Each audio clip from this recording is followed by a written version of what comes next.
In 2013 workshop like this, you all participants were here like you. So I got a list of items that I have to prepare. So there was also dew chamber. We don't have dew chamber. So I thought how to do this. So I went a iron making shop like car and other things. So I requested, I bought a tray to him. Please make fitting this small four-stand. Then he made with 500, only 500 rupees this cost. Nepalese 500, which is how much? $5. $5. Yeah. Then my colleagues, he made the plastic, and we did last year to show this dew chamber, and it is local made. We are always like to have local made, because for storing also we can get the liquid nitrogen. Is very ideal, and I have been to Holland long before, and there is a very renowned scientist, Dr. Stokes, and he used to preserve the isolate from the world. And he have a catalog. The liquid nitrogen is just like a gas chamber, and he had the catalog, all the with the label, all the isolates of the world, and he keep in liquid nitrogen. But it may be very expensive for us. So for every year we can do, but we have not done much like preserving isolates, different isolates, just for our survival, inoculating our breeders material. This is, I think, enough. But for do more work, we need more equipment, like small chamber with control condition, but we don't have like that. We are surviving in this way, low cost. Dr. Sarala, you'll be happy to hear that, I don't know, maybe you know, that Mogens Afmuller is reworking the Stubbs collection at the moment. Yeah, I know. Like I know a little bit. Yeah.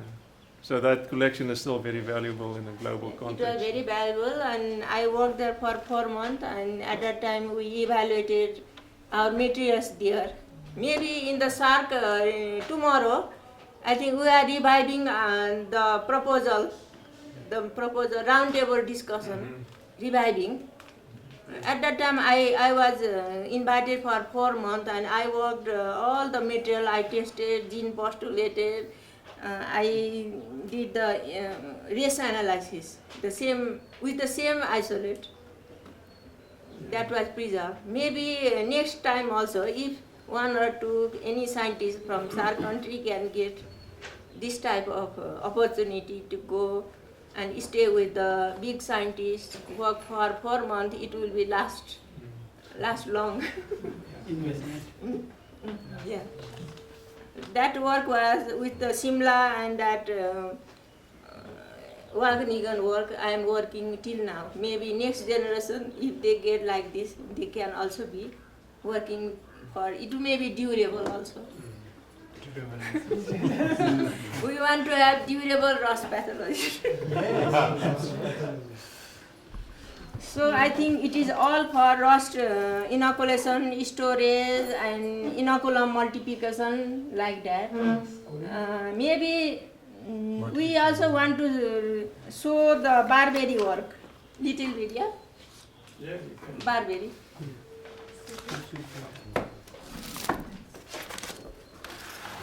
This is the Maria, Dr. Maria, she left this. She was with me for two seasons, work with collecting samples of barberry. And this is the herbarium, small herbarium. You can make in your country also. When she collect the samples in the afternoon, she stay in the night spreading her samples.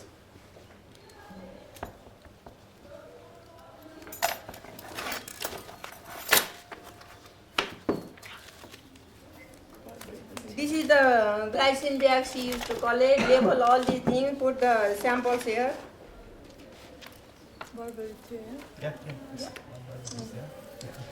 And this is she put very nicely this barberry leaves. If you put in the envelope, it becomes shrink. It is in the policy. Yeah. It is in the pollen, but you have to collect here. This was left by her. I just put in this morning in the episode. This was put here. And she used to, in the evening, if you leave like this, it will shrink like this. The barberry leaves shrink like this. But you have to keep very nicely, like you have to iron your cloth, it will become spread. So you put it like this. She used to spend whole, she don't enjoy when we go outside. She used to do like this every evening. And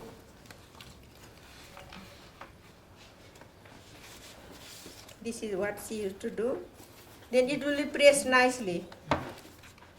So this is very simple, just cardboard or any food material packed chow like this.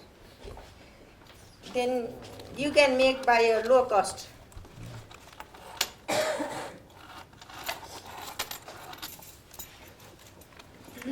And we did the inoculation last year, Jack and Dr. Robert. Inoculation in this barberry inoculation. You don't need a very sophisticated.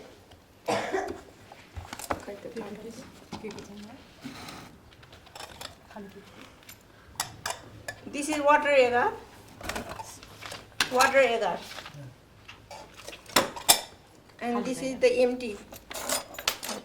You have to cut the barberry leaf.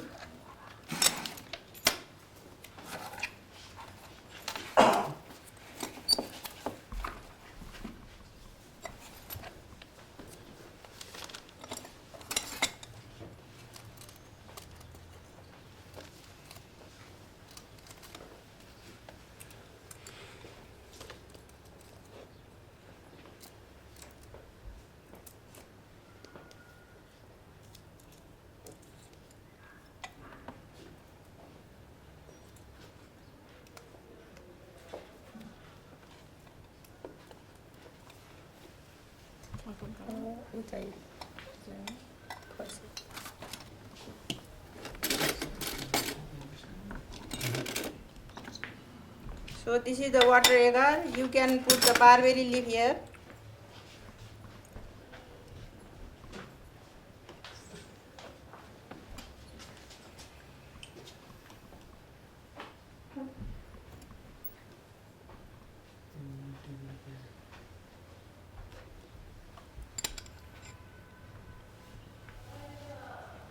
What medium?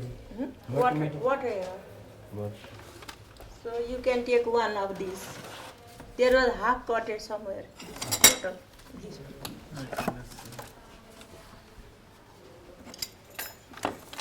You can take out this.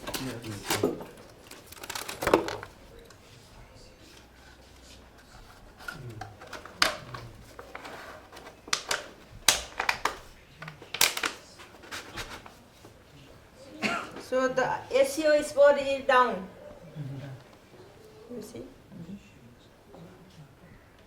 So you just invert. Press it down slightly. Yeah, that's good enough. Yeah. So next year you have to also spray this plant. And the spore next year you will see a lot of spore coming down and falling the plant. Maybe this will also work, I think so. It works very well, and maybe you need to explain why do we use water agar? Water agar is just to attach and also maybe humidity. Yeah, to provide moisture to the leaf section, and the leaf section takes up the moisture from the agar and then it puts it into the fungal structures, and they rejuvenate and shed the spores. So it's a similar system to the one you saw in the video, where they have the plastic boxes with the grids, and then they put the barberry leaves on top of the grids, and then they cover it with paper towels, wet it, and put it in a plastic system bag. It's exactly the same, it's just a smaller a different technique using the little settling towers. You have experienced any success? This type of inoculation? Was it infective or not? We have not got any infection. Okay. But it depends on what you put in underneath. If it's a non-wheat rust barberry, it will not infect wheat. But if you put Puccinia graminis or Puccinia striformis in there, it will certainly infect. These plants should be susceptible to these issues. Yeah, you need to have the common host for that particular fungus. I think in this kind of experiment, I mentioned before about having an uninoculated control, right? So that it's possible before you actually inoculate that you may get background contamination, spores landing on the plants. You don't want that.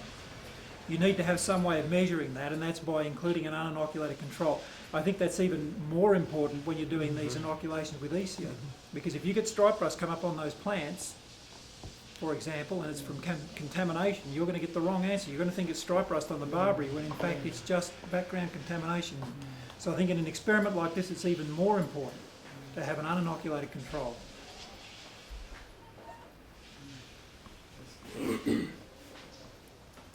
Maybe I have seen grasses infected with rust, maybe in Western, in his site.